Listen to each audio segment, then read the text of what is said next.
Olá, seja muito bem-vindo. Eu sou o Duda Teixeira e esse é mais um Cruzoé Entrevistas. O assunto hoje é sobre a ampliação do Fórum Privilegiado e para falar sobre isso eu convidei o Roberto Liviano, ele que é presidente e idealizador também do Instituto Não Aceito Corrupção, é doutor em Direito pela USP e procurador de Justiça pelo Ministério Público aqui de São Paulo, né?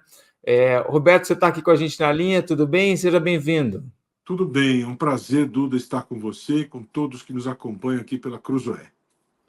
Ótimo. Roberto, então vamos tocar nesse assunto do fórum. O que eu tenho lido é que tem aí uma iniciativa, um esforço para ampliar o fórum, né? O STF parece que quer julgar pessoas que já não têm mais o fórum privilegiado ou fórum por prerrogativa de função, né?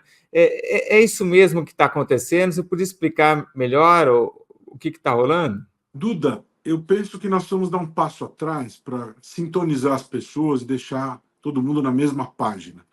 Em 2017, o senador Álvaro Dias apresentou uma proposta de emenda à Constituição, a PEC 333, 2017, e essa PEC propunha a supressão do foro privilegiado, conservando o foro para pouquíssimas autoridades.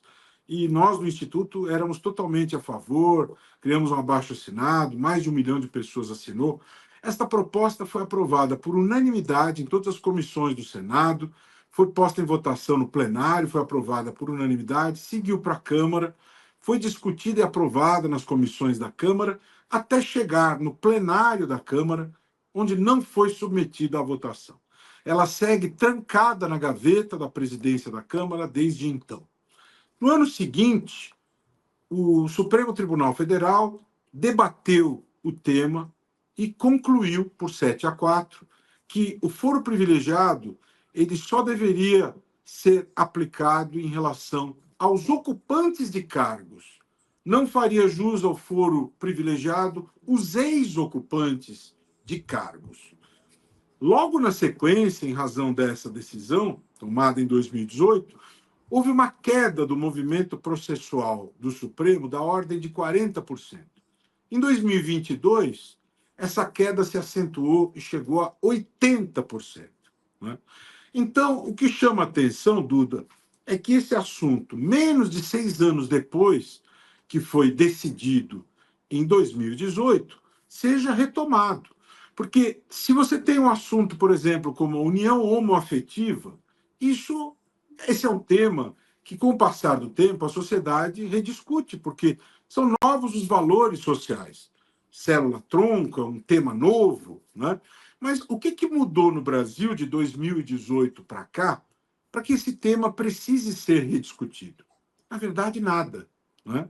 Nada mudou de 2018 para cá que justifique a retomada dessa discussão. Então, isso gera uma situação grave de insegurança jurídica. E a sociedade espera do Supremo Tribunal Federal que ele nos forneça segurança jurídica. Isso é muito grave e isso é muito preocupante. Roberto, agora por que essa proposta do Álvaro Dias não foi adiante? Os deputados não querem perder o foro, é isso? Olha, Duda, eu penso que haja uma série de motivos corporativistas, uma série de forças ocultas que pressionaram para que esta proposta não seja votada. O fato é que a Câmara não colocou em discussão e isso não, ao final, não foi discutido. No Brasil, nós temos aí quase 54 mil pessoas que fazem direito ao foro privilegiado. Eu mesmo, como membro do Ministério Público do Estado de São Paulo, tenho direito ao foro e sou contra a manutenção do foro privilegiado.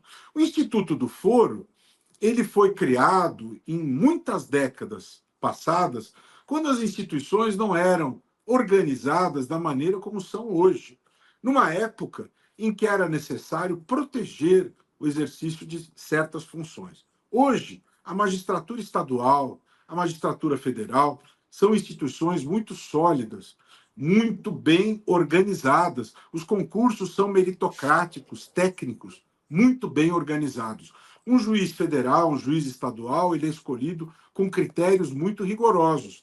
Então, eu penso que um ex-deputado, ele deve ser julgado pelos juízes estaduais, pelos juízes federais. Eles são escolhidos em concursos meritocráticos. Quando você transfere esse julgamento para o foro privilegiado, qual é a consequência disso?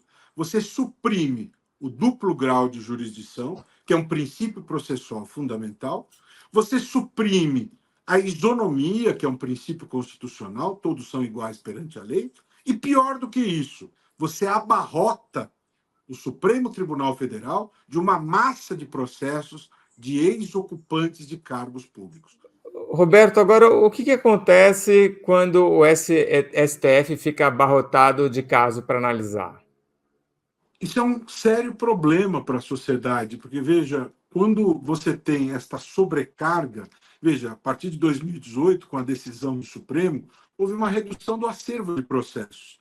No momento em que você decide de maneira diferente, que é o que pode acontecer agora, o STF ficando sobrecarregado de casos, primeiro, ele tem dificuldade em cumprir a sua missão, que é de julgar as ações diretas de inconstitucionalidade, as ações por descumprimento de preceito fundamental, os recursos extraordinários, e vai precisar se dedicar a instruir essas ações penais. Ficará abarrotado desses processos todos, não terá condições de cumprir essa missão, e esses processos vão prescrever. Né? A OCDE, recentemente, no seu quarto relatório, referente à implementação da Convenção Antissuborno, alertou que um dos problemas gravíssimos do Brasil é a incidência do problema da prescrição como fator de impunidade no Brasil. Brasil, que é o único país do mundo que tem a prescrição retroativa em matéria penal. O único país do planeta. E que, recentemente, em 2021, estendeu a prescrição retroativa à matéria da improbidade. Já não bastava a prescrição retroativa penal, agora também existe a prescrição retroativa em matéria de improbidade. Portanto, se for ampliado o foro para os ex-ocupantes de cargos, isso vai significar que o STF vai ficar abarrotado com todos esses processos de ex-ocupantes e, além da sua missão constitucional raiz, digamos assim, vai ter que cuidar desses processos todos de ex-ocupantes, ex-deputados, ex-governadores, ex-presidentes, uma sobrecarga de trabalho, quando o normal é que isso vá para os juízes estaduais, juízes federais, porque eles não ocupam mais cargo, eles não devem ter mais o foro privilegiado, foro por prerrogativa de função. Isso já foi decidido em 2018.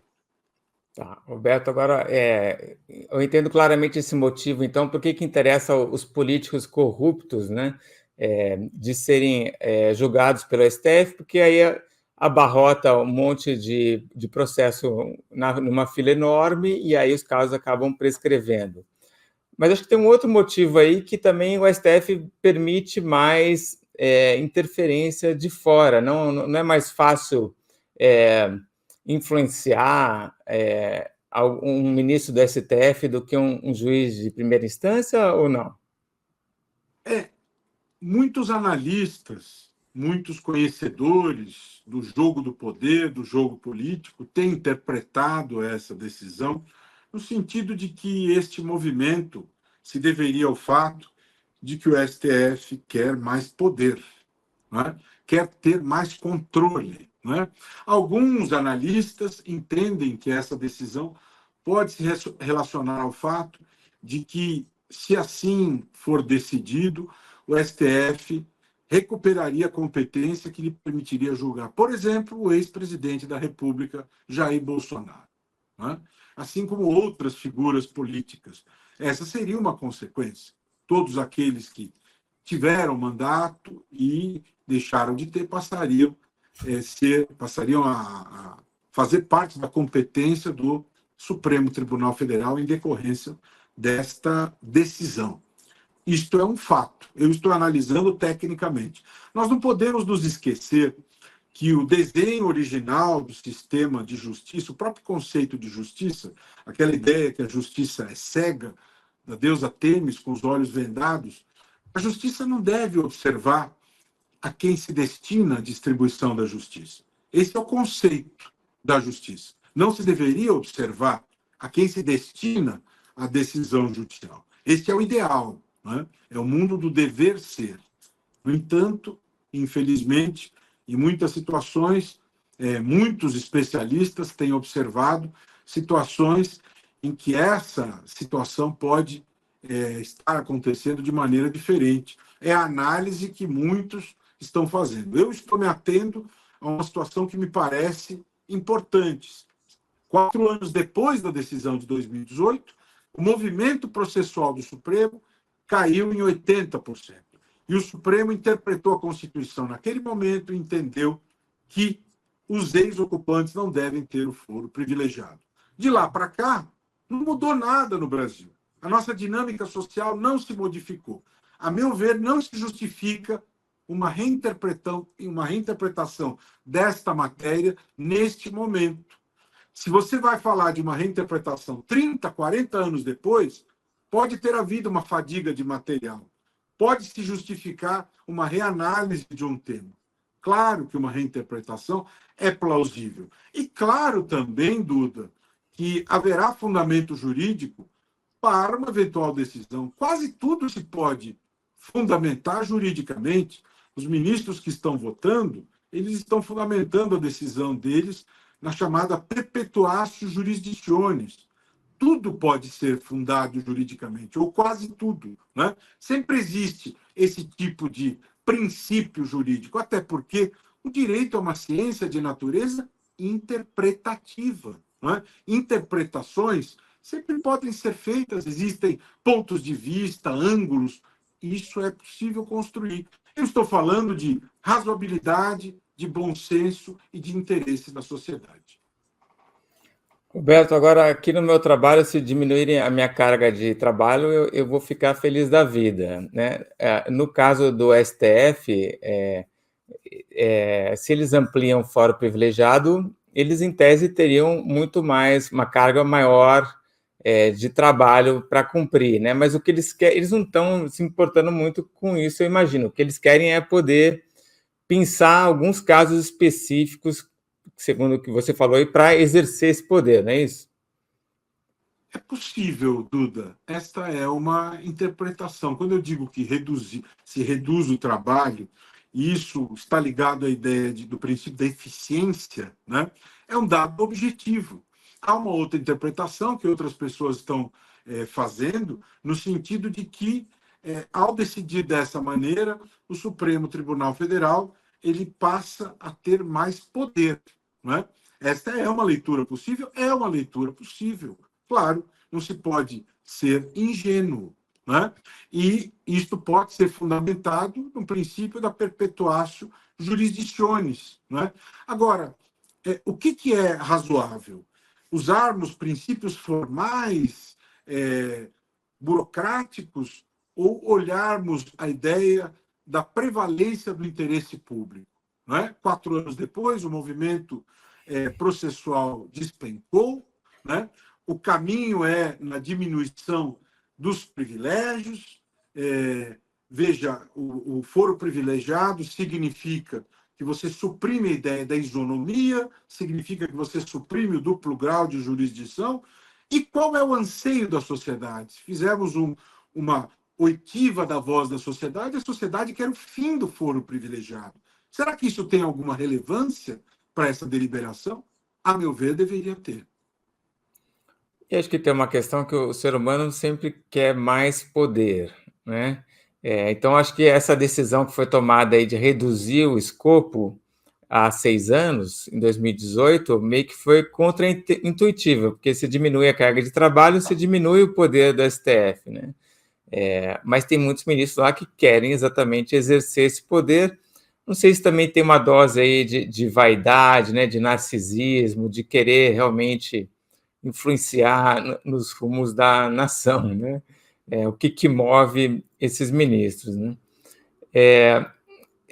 Roberto, você sabe um pouco como que é o fórum privilegiado em outros países? Você comentou, acho que no começo, que são 54 mil pessoas com fórum privilegiado no Brasil, é isso?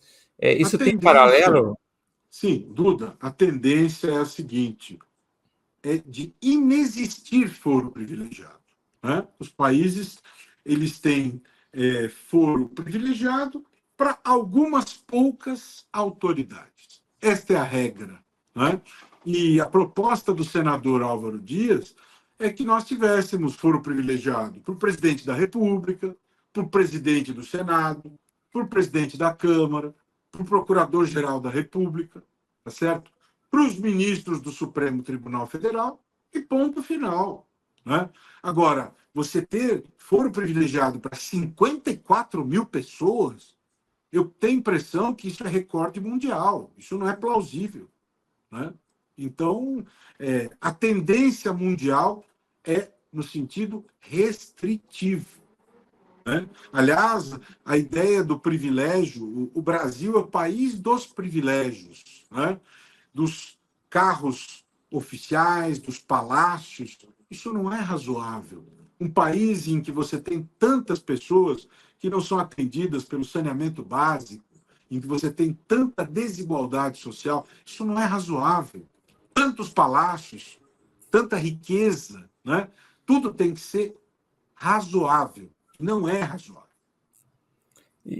Chamou a atenção essa questão, você falou dos privilégios, né? Porque aqui o nome mesmo é foro por prerrogativa de função, mas o povo conhece mesmo como fórum privilegiado porque vê que isso é um privilégio, né? Geralmente as pessoas são blindadas, né? Ou não são julgadas porque o caso prescreve, né? Então acho que a população tem claramente essa ideia de que é mais para proteger quem desvia dinheiro ou lavagem de dinheiro do que realmente para ter um bom julgamento, né? É uma blindagem, Duda, como você falou, né? É uma nomenclatura para que a situação seja melhor compreendida pelas pessoas leigas, né? Se você fala foro por prerrogativa de função, essa é uma expressão de difícil compreensão pelas pessoas. Quando você diz foro privilegiado, fica mais fácil que as pessoas compreendam que é algo de elite, algo, um escudo, uma blindagem, né? Então, eu penso que essa expressão foi cunhada para que haja uma compreensão mais fácil de que se trata de uma benesse, de um privilégio, realmente de uma blindagem, de um escudo, de um instrumento protetivo não razoável, né? Eu penso que a ideia é essa. É. E eu lembro também que quando, ainda no governo da Dilma Rousseff, que ela mandou o Bessias, né, para com uma carta nomeando o Lula chefe da Casa Civil, acho que naquela época o Gilmar, né, manda uma decisão monocrática dizendo, olha, isso daí é para ele se blindar, né? Quer dizer, ele ter uma justiça mais branda do que pegar a Lava Jato de frente, né? Uhum. Acho que até era o Gilmar nessa época, né? Que fez isso no final. A história cai no limbo porque a Dilma sofreu impeachment e o Lula acabou preso mesmo, né? Mas Uhum. realmente tem essa ideia, né, de ser um privilégio onde a Sim. justiça ali é mais branda, certo? É verdade. É verdade. E justamente isso, essa nomenclatura, como a gente estava falando antes, está ligada a isso, procurar esses atalhos, esses caminhos para que a solução acabe sendo mais suave, né? O atalho da justiça beneficie aquele que pode ser por ela atingido. Tá. Roberto, você podia contar um pouquinho mais do que é o Instituto Não Aceito Corrupção, o que vocês fazem? Uma honra, uma alegria. Nós, inclusive, na semana passada, nós entregamos o quarto prêmio Não Aceito Corrupção. Revelamos os vencedores, né? E o prêmio vem evoluindo ano a ano, né? Nessa edição tivemos 6 categorias: Academia, Tecnologia e Inovação, voltada para acadêmicos de graduação e pós-graduação; Experiência Profissional e Boas Práticas de Governança, voltadas para o mundo profissional e o mundo corporativo; e jornalismo investigativo e jornalismo local voltada para o mundo jornalístico, né? Cada uma das categorias premiou 3 pessoas ou empresas, portanto, tivemos 18 premiados, com trabalhos extraordinários. Nessa edição do prêmio, nós tivemos 238 trabalhos, foi um recorde absoluto de todas as edições. Criamos também a menção honrosa para a integridade no esporte, é um embrião de futura categoria que nós estamos estudando, a possibilidade de criar na próxima edição. E também nessa edição instituímos o grande prêmio para o campeão dos campeões, né? Das 6 categorias, montamos uma banca e a banca deliberou qual é o melhor dos 6 trabalhos e foi o vencedor da categoria experiência profissional, um trabalho muito interessante de um candidato do Rio de Janeiro que trabalhou voltado para os resultados de um teste de integridade numa empresa privada, né? Então, foi um conjunto de observações em relação a um teste de integridade numa empresa privada, fazendo uma série de comentários em relação a este teste, né? No jornalismo investigativo, o Breno Pires foi o vencedor, com um trabalho muito interessante sobre orçamento secreto em relação ao SUS, e assim por diante. Foram trabalhos de uma qualidade extraordinária, né? Cada edição do prêmio vai evoluindo, e essa é uma etapa do trabalho, Duda, porque agora que terminou a escolha dos melhores, agora começa a próxima etapa. Nós estamos organizando um e-book com os 18 trabalhos premiados, e assim que esse livro ficar pronto, nós vamos divulgá-lo, vamos fazer um evento de lançamento para disseminar essas práticas, para que elas impactem concretamente na esfera privada, no mundo público, no terceiro setor, para que concretamente estas ideias contribuam para a melhoria do combate à corrupção. Então, o prêmio é uma das iniciativas, né? Anualmente, nós organizamos um grande seminário, Caminhos contra a Corrupção. Estamos, portanto, no 9º seminário, que vai acontecer no 2º semestre, né? Talvez o maior evento do mundo anticorrupção, para debater os principais assuntos e construir este debate qualificado a respeito disso. Somos voz ativa no Congresso Nacional, os projetos, sempre existe uma voz importante do Instituto em relação a isso. Participamos, estamos intervindo como amicus curiae nas principais discussões dos tribunais superiores, somos chamados nos conselhos, nas discussões. Amanhã, inclusive, um conselho misto do Congresso nos chamou para sermos ouvidos em relação à pauta da agenda legislativa, né? Semana passada estaremos em Brasília, em audiência com o Procurador-Geral da República, com o presidente do Senado, para discutir uma série de assuntos relacionados à agenda anticorrupção. Estamos preparando um grande projeto que nós queremos lançar no ano que vem, o ano dos 10 anos do Instituto, que é o Observatório da Corrupção, né? Portanto, o Instituto ele trabalha com pesquisa, política pública anticorrupção, mobilização da sociedade e educação, né? Estamos preparando a nossa 2ª edição da pesquisa Percepção Cotidiana da Corrupção, que é uma pesquisa que nós pretendemos sempre publicar nos anos de eleições, para contribuir com a formação do senso crítico do cidadão, para que ele leve em conta esse vetor na definição do voto, né? Essa pesquisa deve ser publicada no mês que vem. E como é que está a percepção da corrupção do brasileiro? Porque a Transparência Internacional mostrou o Brasil cai no ranking da percepção, né? Que sinaliza que a população está sentindo que a corrupção está aumentando, né? É essa percepção que vocês têm também? Duda, a questão é a seguinte: isto é algo cíclico, isso não é estático. A pesquisa ela é um recorte de momento e você não pode esmorecer em relação a isso, né? O trabalho é no sentido de você mostrar o quanto o tema da corrupção é relevante. A angústia do brasileiro em relação à corrupção é algo que vem se solidificando, mas a pesquisa é um recorte de momento, né? Então, as perguntas que são dirigidas às pessoas que são entrevistadas, elas vêm sendo elaboradas, reelaboradas, para tocarmos o dedo nessa ferida, e neste ano nós retrabalhamos isso e queremos enfocar uma série de temas, como a rachadinha, compra de votos, etc., etc., etc., para provocarmos as pessoas em relação a esses temas, para que estejam atentos a tudo isso no momento da definição do voto. Mas isso é algo, Duda, que não pode ser reservado a um momento, instante, tem que ser uma preocupação permanente, né?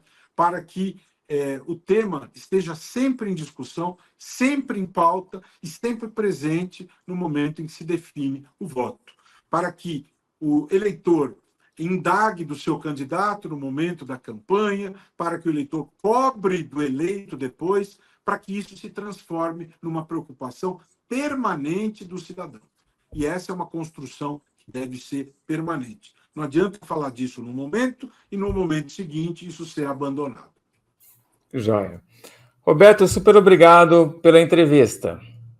Uma alegria, um prazer, e quem está nos acompanhando, eu gostaria de convidar para segui-lo no Instagram, Roberto Livianu Oficial, e seguir também Não Aceito Corrupção. Um prazer, uma alegria, até a próxima. Tchau, até a próxima. Bom, eu conversei agora com o Roberto Livianu, presidente e fundador do Instituto Não Aceito Corrupção. Ele que é doutor pela USP e também procurador de Justiça do Ministério Público aqui em São Paulo. Esse foi mais um Cruzoé Entrevista e até a próxima. Tchau.